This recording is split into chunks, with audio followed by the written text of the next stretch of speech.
नमस्कार मित्रांनो, स्वागत आहे सर्वांचं आपल्या या यूट्यूब चॅनलवर. मित्रांनो, तुम्ही शिक्षक पात्रता परीक्षा म्हणजे TET 2026ची जर तयारी करत असाल तर आजचं सेशन आपल्यासाठी महत्त्वाचं आहे. कारण आपण या सेशनमध्ये मानसशास्त्र या विषयावरील उपयोजनात्मक प्रश्न पाहणार आहोत. मित्रांनो, महत्त्वाचे प्रश्न आहे, व्हिडिओ शेवटपर्यंत बघायचा आपल्याला. आजचा हा सेशन TET पेपर 1 किंवा पेपर 2 साठी तयारी करणाऱ्या मित्रांसाठी असणार आहे. इम्पॉर्टंट PYQज सिरीज आपण सुरू केलेली आहेत. आजचा हा 20वा सेशन आहे. मागील पेपरला विचारलेले प्रश्न असणार आहे. सखोल विश्लेषणासह आपले या ठिकाणी कॉन्सेप्ट क्लिअर होणार आहेत. मित्रांनो, त्यासाठी व्हिडिओ शेवटपर्यंत बघायचा आहे. व्हिडिओ आवडल्यास व्हिडिओला लाईक करायचा आहे, सोबत व्हिडिओची लिंक मित्रांपर्यंत शेअर करायचा आहे आणि तुम्ही जर आपल्या चॅनलवरती नवीन असाल तर आपल्या चॅनलला सबस्क्राईब करायचं आहे. बघूया प्रश्न कशा पद्धतीने परीक्षेला विचारले जातात. बघा मित्रांनो, प्रश्न काय केलेला आहे की एका समावेशक वर्गामध्ये म्हणजे इन्क्लुसिव्ह क्लासरूममध्ये जिथे विविध सामाजिक आर्थिक पार्श्वभूमी असलेले विद्यार्थी एकत्र शिकतात तिथे शिक्षकाने आपली अध्यापन पद्धती कशी लवचिक ठेवली पाहिजे. बघा मित्रांनो, महत्त्वाचा प्रश्न आहे. काय असेल मग या प्रश्नाचं करेक्ट उत्तर? तर पर्याय बी मध्ये पाहायला मिळतो की विद्यार्थ्यांच्या वैयक्तिक अनुभवांना वर्गातील चर्चेत स्थान देऊन त्यांच्या सांस्कृतिक विविधतेचा संसाधन म्हणून वापर करावा. बघा, समावेशक वर्गामध्ये जिथे विविध सामाजिक आर्थिक पार्श्वभूमी असलेले विद्यार्थी एकत्र शिकतात तिथे शिक्षकांनी आपली अध्यापन जी पद्धती आहे ती अशा पद्धतीने लवचिक ठेवायला पाहिजे. हे आपल्याला या ठिकाणी पर्याय बी मध्ये आपल्या प्रश्नाचं उत्तर पाहायला मिळते. आता या प्रश्नांचं सखोल विश्लेषण आपल्याला या ठिकाणी पाहायला मिळतोय. बघा, विश्लेषणामध्ये काय दिलेलं आहे की कल्चरल रिस्पॉन्सिव्हनेस, शिक्षकाने विद्यार्थ्यांच्या कौटुंबिक आणि सामाजिक पार्श्वभूमीचा सन्मान केला पाहिजे. विविधता ही अडथळा नसून शिकण्याची एक संधी आहे, म्हणजे डायव्हर्सिटी इज अ स्ट्रेंथ. यामुळे विद्यार्थ्यांमध्ये आपलेपणाची भावना म्हणजे सेन्स ऑफ बिलॉंगिंग हे निर्माण होते. इक्विटी ओव्हर इक्वॅलिटी, सर्वांना समान वागणूक देण्यापेक्षा ज्याला ज्याची गरज आहे त्या पद्धतीचे अध्यापन करणे हे महत्त्वाचे आहे. लक्षात ठेवा मित्रांनो, आपण या ठिकाणी महत्त्वाचे प्रश्न घेत आहोत. आता याच्यानंतर पुढचा प्रश्न बघायचा आपल्याला. बघा काय दिलेला आहे, लॉरेन्स कोहलबर्ग यांच्या नैतिक विकास सिद्धांतानुसार. बघा, याच्यामध्ये महत्त्वाचा एक पॉईंट आपल्याला पाहायला मिळतोय की लॉरेन्स कोहलबर्ग यांनी कोणता सिद्धांत मांडला, तर लक्षात ठेवा नैतिक विकास सिद्धांत मांडला. याला इंग्रजीमध्ये लक्षात ठेवू शकता moral development theory. Moral development theory ही लॉरेन्स कोहलबर्ग यांनी मांडलेली आहेत. मग या सिद्धांतानुसार जेव्हा एखादी व्यक्ती कायद्यापेक्षा मानवी हक्क आणि सामाजिक न्याय महत्त्वाचा आहे असे मानून एखाद्या अन्यायी कायद्याचा विरोध करते तेव्हा ती व्यक्ती नैतिकतेच्या कोणत्या स्तरावर असते, असा प्रश्न आपल्याला केलेला आहे. मित्रांनो, लक्षात ठेवा लॉरेन्स कोहलबर्ग यांनी नैतिक विकास सिद्धांतामध्ये 3 लेवल सांगितलेले आहेत. किती लेवल आहे? 3 लेवल आहे आणि त्या प्रत्येक लेवलमध्ये 2-2 स्टेजेस आहे. लक्षात ठेवा किती आहे, तर 2-2 स्टेज आहे, असे एकूण 6 स्टेजेस आहेत. मग आपल्या या प्रश्नाचं उत्तर काय असेल, तर पर्याय सी मध्ये पाहायला मिळतो सार्वत्रिक नैतिक तत्वे अभिमुखता म्हणजे universal ethical principle orientation. Okay, मग आता यावरचे जे महत्त्वाचे मुद्दे आहेत ते आपण विश्लेषणामध्ये क्लिअर करूया. बघा मित्रांनो, काय दिले की हा कोहलबर्गचा 6वा आणि सर्वोच्च टप्पा आहे. मी आता सांगितलंय तुम्हाला लॉरेन्स कोहलबर्ग यांनी मॉरल डेव्हलपमेंट थेअरीमध्ये किती टप्पे सांगितले, तर 6 आणि लेवल किती आहे, तर 3 लेवल आहे. ओके, मग त्याच्यामधला हा सर्वोच्च टप्पा आहे. येथे व्यक्ती स्वतःच्या विवेकबुद्धीने ठरवलेल्या वैश्विक तत्वांचे पालन करते. न्यायासाठी ही व्यक्ती समाजाच्या नियमाच्या किंवा कायद्याच्या विरोधात जाण्यासही तयार असते. अशी नैतिकता फार कमी लोकांमध्ये विकसित झालेली पाहायला मिळते. क्लिअर झालं? आता याच्यानंतर आपण पुढच्या प्रश्नाकडे जाऊया. प्रश्न क्रमांक 78वा. बघा काय दिलेला आहे, लेव वायगोस्की यांच्या सामाजिक सांस्कृतिक सिद्धांतानुसार. बघा, आता याच्यामध्ये महत्त्वाचा पॉईंट काय आहे, तर लेव वायगोस्की यांनी कोणता सिद्धांत मांडला, तर सामाजिक सांस्कृतिक सिद्धांत. याला इंग्रजीमध्ये लक्षात ठेवायचं आहे social cultural theory. Social cultural theory, सामाजिक सांस्कृतिक सिद्धांत ही कोणी मांडलं, तर लेव वायगोस्कीने मांडलंय. मग या सिद्धांतानुसार मुलांच्या खाजगी संभाषणा म्हणजे प्रायव्हेट स्पीच आणि इंटरनल स्पीच कडे शिक्षकाने कोणत्या दृष्टिकोनातून पाहावे. मित्रांनो, या प्रश्नाचा अचूक उत्तर आपल्याला पर्याय सी मध्ये पाहायला मिळतो. हे मुलांच्या स्वनियमनाचे सेल्फ रेग्युलेशनचा एक महत्त्वाचं साधन आहे, ज्याद्वारे ते स्वतःच्या विचार प्रक्रियेला दिशा देतात. ओके, मग या प्रश्नावरचे महत्त्वाचे मुद्दे आपण विश्लेषणामध्ये क्लिअर करूया. बघा काय दिलेलं आहे की वायगोस्की यांच्या मते भाषा ही एक फक्त संवादासाठी नाही तर विचार करण्यासाठीही वापरली जाते. मुले कठीण काम करताना स्वतःशी बोलून स्वतःचे नियोजन करतात म्हणजे सेल्फ गायडन्स करत असतात. पियाजे याला अहम केंद्रित म्हणजेच इगोसेंट्रिक असे म्हटले आहे. पण वायगोस्कीने त्याला विकासात्मक महत्त्व दिले आहेत.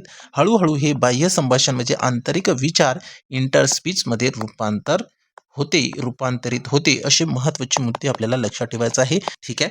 याच्यानंतर आपण पुढच्या प्रश्नाकडे वळूया. बघा प्रश्न क्रमांक 79 काय दिलेला आहे. जीन प्याजे यांच्या बोधात्मक विकास सिद्धांतामधील, आता बघा याच्यामध्ये परत एक महत्त्वाचा पॉईंट आपल्याला लक्षात ठेवायचा आहे.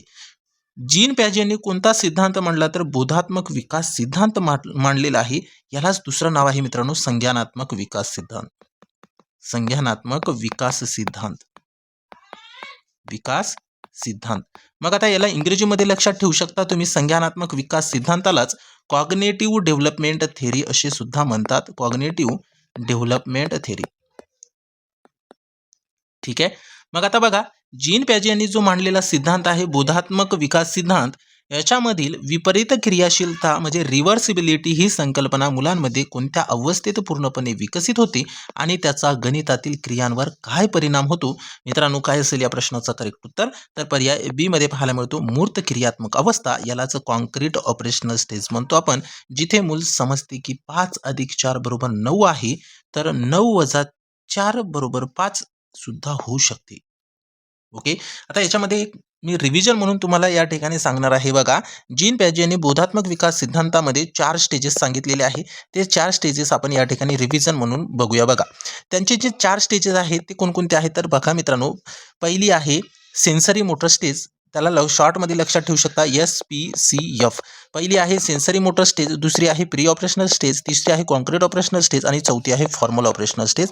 हे चारही स्टेजेस तुम्हाला लक्षात ठेवायचं आहे. याच्यावरती प्रश्न भरपूर वेळा परीक्षेला आलेले आहेत.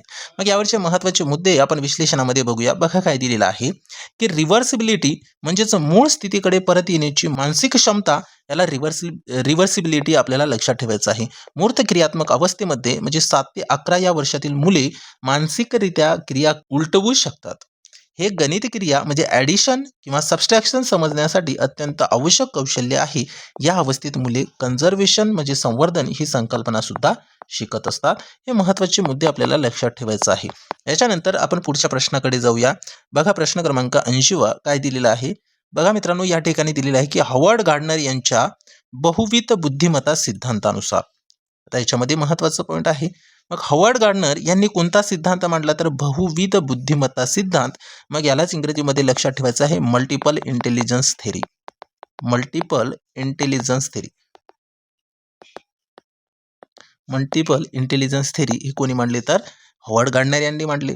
मग या बहुविध बुद्धिमत्ता सिद्धांतानुसार ज्या व्यक्तीला स्वतःच्या भावना, प्रेरणा आणि सुप्त इच्छांचे सखोल ज्ञान असते अशा व्यक्तीकडे कोणत्या प्रकारची बुद्धिमत्ता असते असा प्रश्न केलेला आहे. मित्रांनो या प्रश्नाचा अचूक उत्तर आपल्याला पर्याय बी मध्ये पाहायला मिळतो व्यक्ती अंतर्गत बुद्धिमत्ता. यालाच इंट्रापर्सनल इंटेलिजन्स असे इंग्रजीमध्ये लक्षात ठेवायचं आहे. ओके. मग यावरचे जे महत्त्वाचे मुद्दे आहेत ते आपण या ठिकाणी विश्लेषणामध्ये क्लिअर करू. बघा इंट्रा म्हणजे मित्रांनो लक्षात ठेवा विदिन. बघा या ठिकाणी महत्त्वाचं पॉईंट आहे. इंट्रापर्सनल इंटेलिजन्स बघितलं आपण, व्यक्ती अंतर्गत बुद्धिमत्ता. मग त्याच्यामधला जो इंट्रा हा वर्ड आहे याला जो दुसरं नाव आहे विदिन. ओके. म्हणजे स्वतःच्या आत पाहण्याची क्षमता, यालाच इंट्रा लक्षात ठेवा. अशा व्यक्तींना आपली बलस्थाने आणि उणिवा नीट माहिती असतात म्हणजे सेल्फ अवेअरनेस असतात. तत्वज्ञ, मानसशास्त्रज्ञ किंवा आध्यात्मिक गुरु यांच्यामध्ये ही बुद्धिमत्ता प्रबळ असते. या उलट इंटरपर्सनल म्हणजे इतरांच्या भावना समजून घेणे, उदाहरणार्थ नेता किंवा शिक्षक. ओके. इंट्रापर्सनल आणि इंटरपर्सनल याच्यामध्ये फरक आहे ते लक्षात ठेवा मित्रांनो. ओके. महत्त्वाचा प्रश्न आहे. याच्यानंतर आपण पुढच्या प्रश्नाकडे जाऊया. प्रश्न क्रमांक 81 बघा काय दिलेला आहे. अध्ययनासाठी मूल्यमापन. बघा अध्ययनासाठी मूल्यमापन याला इंग्रजीमध्ये असेसमेंट फॉर लर्निंग लक्षात ठेवा. आणि अध्ययनाचे मूल्यमापन म्हणजे असेसमेंट ऑफ लर्निंग ह्यामधील मूलभूत फरक कोणता आहे. बघा IMP प्रश्न आहे मित्रांनो. जरी तुम्हाला या प्रश्नावरची रिलेटेड दुसरा प्रश्न आला तर उत्तर देता येतोय. प्रश्न महत्त्वाचा आहे की अध्ययनासाठी मूल्यमापन बघा. आणि दुसरा आहे अध्ययनाचे मूल्यमापन. अध्ययनासाठी मूल्यमापन आणि अध्ययनाचे मूल्यमापन यामधील मूलभूत फरक कोणता, आपल्याला या ठिकाणी अशा पद्धतीने प्रश्न विचारलेला आहे. यालाच असेसमेंट फॉर अ लर्निंग आणि असेसमेंट ऑफ अ लर्निंग याच्यामधील फरक काय आहे. तर मित्रांनो, आपल्या प्रश्नाचं उत्तर पर्याय डी मध्ये पाहायला मिळतोय की पहिला प्रकार शिक्षकांना आपली अध्यापन पद्धती सुधारण्यासाठी मदत करतो, तर दुसरा विद्यार्थ्यांच्या एकूण यशाचे प्रमाणपत्र देतोय. हे यामधला मूलभूत फरक आहे.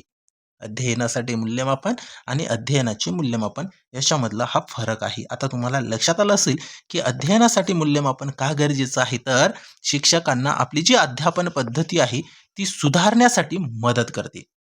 आणि अध्ययनाचे मूल्यमापन हे कशासाठी आहे, तर विद्यार्थ्यांच्या यशाचे एकूण प्रमाणपत्र किंवा यशाचे प्रमाणपत्र देणे हे आहे assessment of a learning. Clear झालं. आणखी यामध्ये महत्त्वाचे मुद्दे आपल्याला दिलेले आहे. बघा, विश्लेषणामध्ये बघूया काय दिले मित्रांनो. तर असेसमेंट फॉर अ लर्निंग हे काय आहे, तर फॉर्मेटिव्ह आहे. हे शिकवण्याच्या प्रक्रियेदरम्यान होत असते. म्हणजे हे जे आहे असेसमेंट फॉर लर्निंग हे कधी होत असते, तर शिकवण्याच्या प्रक्रियेदरम्यान होते. प्रोसेस ऑफ ओरिएंटेड असते मित्रांनो. त्याच्यानंतर असेसमेंट ऑफ अ लर्निंग म्हणजे ही समेटिव्ह आहे. हे शेवटी होते आणि श्रेणी किंवा गुण दिले जातात. याला प्रोडक्ट ओरिएंटेड असे म्हणायचं आहे. हे जे आहे असेसमेंट ऑफ अ लर्निंग हे शेवटी होत असते, तेव्हा आपण श्रेणी किंवा गुण दिले जाते तेव्हा. ठीक आहे. शिक्षकांनी फॉर लर्निंगवर जास्त भर दिला पाहिजे, जेणेकरून अध्ययन प्रक्रियेत सुधारणा होईल. ओके, क्लिअर झाला. चला पुढच्या प्रश्नाकडे जाऊया. प्रश्न क्रमांक 82 नंबरचा. बघा काय दिलेला आहे.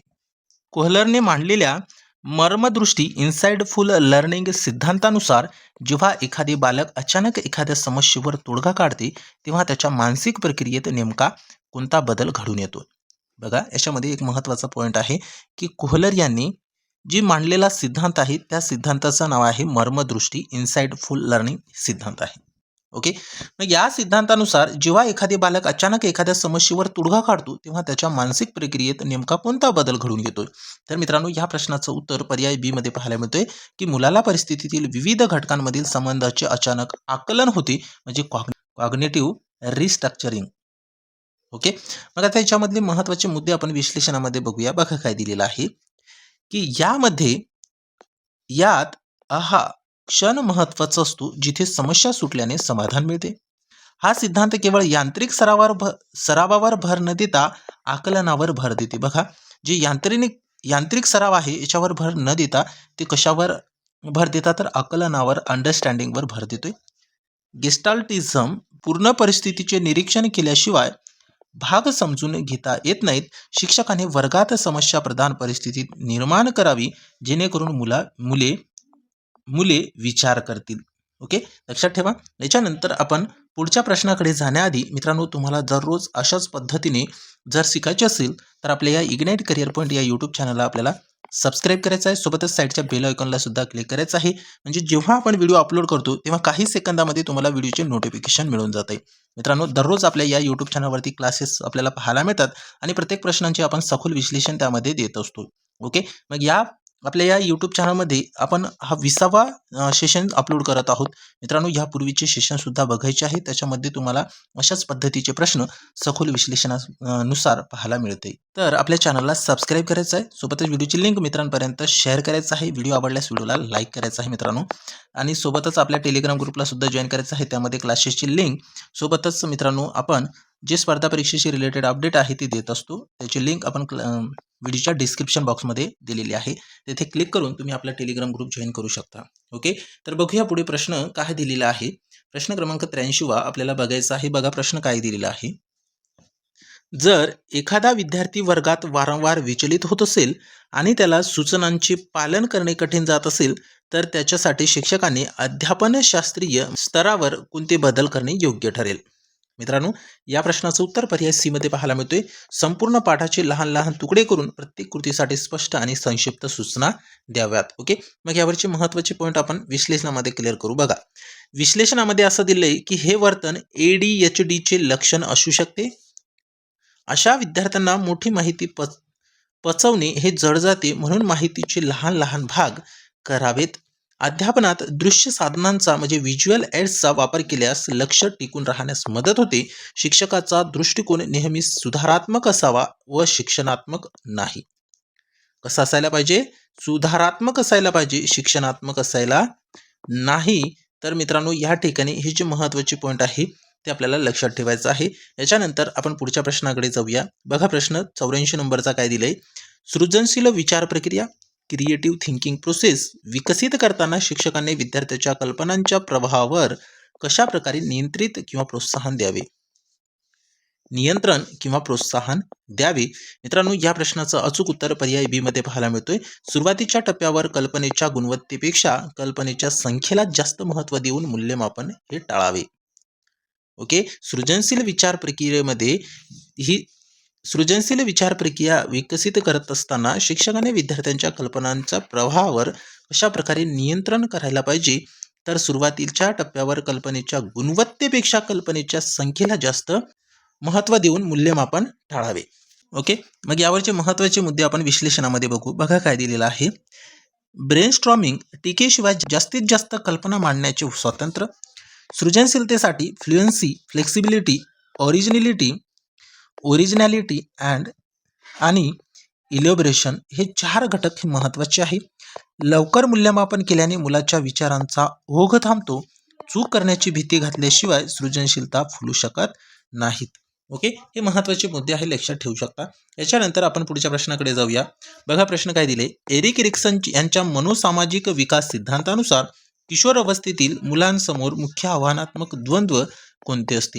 याच्यामध्ये महत्त्वाचा मुद्दा आहे. एरिक एरिक्सन यांनी कोणता सिद्धांत मांडला, तर मनोसामाजिक विकास सिद्धांत मांडला. लक्षात ठेवा मित्रांनो, सायकोसोशियल थेरी हे कोणी मांडले, तर एरिक एरिक्सनने मांडले. मग या सिद्धांतानुसार किशोर अवस्थेतील मुलांसमोर मुख्य आव्हानात्मक द्वंद्व कोणते असते. तर मित्रांनो आपल्या प्रश्नाचं उत्तर पर्याय सी मध्ये पाहायला मिळतो. ओळख विरुद्ध ओळख भ्रम, म्हणजे आयडेंटिटी वर्सेस रोल कन्फ्युजन हे असते. मग यावरचे बघा महत्त्वाचे मुद्दे आपण विश्लेषणामध्ये क्लिअर करूया. बघा काय दिलेलं आहे की 12 ते 18 वर्ष वयोगटात हे घडत असते. मी कोण आहे, माझे भविष्यातील ध्येय काय आहे, हे प्रश्न मुलांच्या मनात असतात. जर हे द्वंद्व सुटले नाही तर मुलांमध्ये भविष्याबद्दल गोंधळ निर्माण होतो. शिक्षकाने या वयात मुलाच्या आवडी आणि करिअर निवडायला योग्य दिशा दिली पाहिजे. लक्षात ठेवा महत्त्वाचा प्रश्न आहे. याच्यानंतर आपण पुढच्या प्रश्नाकडे जाऊया. प्रश्न क्रमांक 86. बघा काय दिले की शैक्षणिक राष्ट्रीय धोरण 2020 म्हणजे NEP 2020 नुसार विद्यार्थ्यांच्या प्रगती पुस्तकाचे म्हणजे रिपोर्ट कार्ड स्वरूप कसे बदलले जाणार आहेत. तर मित्रांनो आपल्या प्रश्नाचं उत्तर या ठिकाणी पर्याय बी मध्ये पाहायला मिळतोय की 360 पदवी सर्वांगीण प्रगती कार्ड म्हणजे 360 डिग्री होलिस्टिक प्रोसेस कार्ड अशी बदलली जाणार आहेत, ज्यात विद्यार्थी स्वतःचे समवयस्काचे आणि शिक्षकांचे मूल्यमापन हे समाविष्ट असतील. आता याचे महत्त्वाचे मुद्दे आपण विश्लेषणामध्ये क्लिअर करूया. बघा काय दिले की यामध्ये सेल्फ असेसमेंट, पियर असेसमेंट आणि टीचर असेसमेंट यांचा समावेश असेल. केवळ बोधात्मक म्हणजे कॉग्नेटिव्ह नाही तर भावात्मक आणि क्रियात्मक कौशल्याचाही याच्यामध्ये नोंद होईल. हे मुलांच्या व्यक्तिमत्वाच्या सर्व बाजूंनी विचार करते. यामुळे मुलांमध्ये स्वतःचे मूल्यमापन करण्याची क्षमता हे विकसित होईल. ओके, कशामुळे तर 360 पदवी सर्वांगीण प्रगती कार्ड यामध्ये. ओके, आता हे महत्त्वाचे पॉईंट आहे, लक्षात ठेवायचं आपल्याला. याच्यानंतर आपण पुढच्या प्रश्नाकडे जाऊया. प्रश्न क्रमांक 87. बघा, अध्ययन उपपत्तीमधील अविराम सराव आणि विराम सराव यापैकी कोणता प्रकार दीर्घकालीन स्मृतीसाठी अधिक प्रभावी ठरतो. बघा IMP प्रश्न आहे. मित्रांनो या प्रश्नाचा अचूक उत्तर आपल्याला पर्याय बी मध्ये पाहायला मिळतोय की विराम सराव म्हणजे कारण थोड्या थोड्या अंतराने केलेल्या सरावांमुळे मेंदूला माहितीचे दृढीकरण करण्यास वेळ मिळतोय. हे महत्त्वाचा प्रश्न आहे. या प्रश्नाचं उत्तर आपल्याला पर्याय बी मध्ये पाहायला मिळाले. आता यावरचे महत्त्वाचे मुद्दे आपण विश्लेषणात बघूया. बघा काय दिले की एकच गोष्ट सलग 4 तास करण्यापेक्षा रोज 1 तास करणे जास्त प्रभावी असते. यालाच स्पेसिंग इफेक्ट असे म्हणतात. अविराम सराव म्हणजे ही माहिती अविराम सरावात माहिती लवकर विसरण्याची शक्यता असते. म्हणजे अविराम सरावामध्ये काय होते मित्रांनो, जी माहिती आहे ती लवकर विसरण्यासाठी ही शक्यता असते. शिक्षकाने विद्यार्थ्यांना उजळणी म्हणजे रिव्हिजन करताना अंतर ठेवण्याचा सल्ला दिला पाहिजे. बघा हे महत्त्वाचे मुद्दे आहे, आपल्याला लक्षात ठेवायचं आहे. याच्यानंतर आपण पुढच्या प्रश्नाकडे जाऊया. हे उपयोजनात्मक प्रश्न आहे आणि असेच प्रश्न परीक्षेला विचारले जातात मित्रांनो. त्यासाठी व्हिडिओ शेवटपर्यंत आपल्याला बघायचा आहे. व्हिडिओ आवडल्यास व्हिडिओला लाईक करायचा आहे, सोबत व्हिडिओची लिंक मित्रांपर्यंत शेअर करायचं आहे. आणि तुम्ही आपल्या चॅनलवरती नवीन असाल तर आपल्या चॅनलला सबस्क्राईब करायचं आहे. मित्रांनो तुम्हाला दररोज अशाच पद्धतीने आपल्या या यूट्यूब चॅनलवरती शिकायला मिळणार आहेत.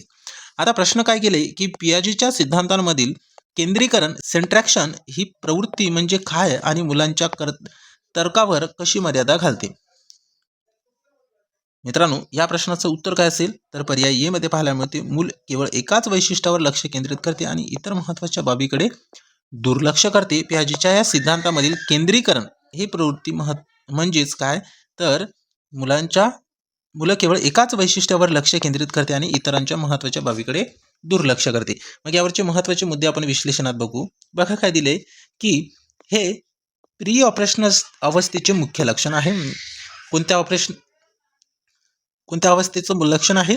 प्री ऑपरेशनल लेवलचं आहे. मित्रांनो, यामध्ये उदाहरणावरून आपण समजून घेऊ की मुलाला वाटते की उंच ग्लासामध्ये जास्त पाणी आहे, जरी रुंद पेल्यात तेवढेच पाणी असले तरीही त्यांना काय वाटते तर उंच ग्लासामध्येच जास्त पाणी आहे असं त्यांना अशामध्ये वाटते. मुलं केवळ उंची या एकाच पैलीवर लक्ष केंद्रित करते. या प्रवृत्तीमुळे मुलांचे तर्क हे चुकीचे ठरू शकतात. ओके, महत्त्वाचं उदाहरण आपण या ठिकाणी देऊन समजण्याचा प्रयत्न केलेला आहे. याच्यानंतर आपण पुढच्या प्रश्नाकडे जाऊ. प्रगतिशील शिक्षणात म्हणजे प्रोग्रेसिव्ह एज्युकेशनमध्ये लोकशाही मूल्यांचा वर्गातील वातावरणावर काय परिणाम होतोय? मित्रांनो, या प्रश्नाचं उत्तर काय असेल तर पर्याय बी मध्ये पाहायला मिळतोय की विद्यार्थ्यांच्या स्वतःचे नियम स्वतः बनवण्याचे आणि निर्णयामध्ये सहभागी होण्याचे स्वातंत्र्य मिळते. मित्रांनो, महत्त्वाचा प्रश्न आहे. यावरचे महत्त्वाचे मुद्दे आपण विश्लेषणामध्ये क्लिअर करू. बघा काय दिले की जॉन डुई यांच्या मते शिक्षण ही एक सामाजिक प्रक्रिया आहे. जेव्हा मुले निर्णयांमध्ये सहभागी होतात तेव्हा त्यांची जबाबदारीची भावना वाढते. लोकशाही वातावरणामुळे मुलांमध्ये सोशियल रिस्पॉन्सिबिलिटी आणि क्रिटिकल थिंकिंग हे विकसित होते. शिक्षक येथे हुकुमशहा नसून भागीदार असतो. हे महत्त्वाचे मुद्दे लक्षात ठेवायचा आहे. याच्यानंतर आपण पुढच्या प्रश्नाकडे जाऊया. बघा प्रश्न क्रमांक 90 काय दिले, अध्ययन अक्षमता. मित्रांनो, लर्निंग डिसॅबिलिटीवरती एक तरी प्रश्न परीक्षेला पाहायला मिळतोय. मग अध्ययन अक्षमता असलेल्या विद्यार्थ्यांसाठी मल्टीसेन्सरी अध्यापन पद्धती वापरणे का आवश्यक आहे? मित्रांनो, या प्रश्नाचं उत्तर पर्याय सी मध्ये पाहायला मिळतोय. कारण जेव्हा एकापेक्षा जास्त ज्ञानेंद्रिये जशी की दृष्टी, श्रवण आणि स्पर्श एकाच वेळी वापरले जातात तेव्हा मेंदूला माहिती ग्रहण करणे हे सोपे जाते. मल्टीसेन्सरी ही जी आहे ही अध्यापन पद्धती आहे. ही अध्यापन पद्धती ह्यामुळे महत्त्वाची आहे. हे वापरणे महत्त्वाचे आहे, आवश्यक आहे मित्रांनो. ओके, यावरचे महत्त्वाचे मुद्दे आपण विश्लेषणामध्ये बघू. बघा काय दिले की VAKT अप्रोच. VAKT अप्रोच हे काय आहे तर लक्षात ठेवा. व्ही म्हणजे व्हिज्युअल दिसणे, ए म्हणजे ऑडिटरी ऐकणे, के म्हणजे कायनेस्टिक हालचाल आणि टी म्हणजे टॅक्टाईल याला स्पर्श म्हणतो आपण. उदाहरणार्थ, अक्षर शिकवताना ते पाहणे, त्याचा आवाज ऐकणे आणि वाळून ते गिरवणे. या ज्या मुलांची एक ज्ञानेंद्रिय प्रणाली कमकुवत असेल त्यांना इतर इंद्रियांच्या मदतीने शिकता येते. हे सर्व प्रकारच्या विद्यार्थ्यांसाठी, विशेषतः डिस्लेक्सिया असलेल्यांसाठी अत्यंत प्रभावी आहे. क्लिअर झाली? महत्त्वाची पॉईंट आहे मित्रांनो, लक्षात ठेवा. याच्यानंतर आपण पुढच्या प्रश्नाकडे जाऊया. प्रश्न क्रमांक 91 नंबरचा बघा काय दिलाय. बुद्धिमत्ता मोजताना MA म्हणजे मेंटल एज ही संकल्पना कोणी दिली? मित्रांनो, या प्रश्नाचं उत्तर पर्याय बी मध्ये पाहायला मिळतो. अल्फ्रेड बिनेट यांनी बुद्धिमत्ता मोजताना MA मेंटल एज ही संकल्पना दिली होती. मग आता यावरचे महत्त्वाचे मुद्दे आपण विश्लेषणात क्लिअर करूया. बघा, अल्फ्रेड बिनेट यांनी 1908 मध्ये ही संकल्पना प्रथम वापरली. मानसिक वय म्हणजे मुलाच्या बौद्धिक कार्याची पातळी जी त्याच्या शारीरिक वयापेक्षा वेगळी असू शकते. या आधारेचाच पुढे IQ म्हणजे बुद्ध्यांक काढण्याचे सूत्र तयार झाले आहेत. अल्फ्रेड बिनेट यांना बौद्धिक चाचण्यांचे जनक असे मानले जाते. हा महत्त्वाचा मुद्दा आहे, लक्षात ठेवा. बौद्धिक चाचण्याचे जनक कोणाला मानले जाते तर अल्फ्रेड बिनेट यांना मानले जाते. अशा पद्धतीने आपल्याला या ठिकाणी महत्त्वाची जी पॉईंट आहे ते लक्षात ठेवायचं आहे. याच्यानंतर काही महत्त्वाची माहिती आहे मित्रांनो, लक्षात ठेवा. हे परीक्षेच्या दृष्टिकोनातून इम्पॉर्टंट आहे. अल्फ्रेड बिनेट आताच बघितले आपण. अल्फ्रेड बिनेट यांना बुद्धिमत्ता चाचणीचे जनक मानले जाते. हे आताच सांगितलंय मी तुम्हाला. बुद्धिमत्ता चाचणीचे जनक कोणाला मानले जाते? अल्फ्रेड बिनेट यांना मानले जाते. त्याने जगातील पहिली व्यावहारिक बुद्धिमत्ता चाचणी विकसित केली. लुईस टर्मन याच्याबद्दल थोडक्यात माहिती बघायची आपल्याला.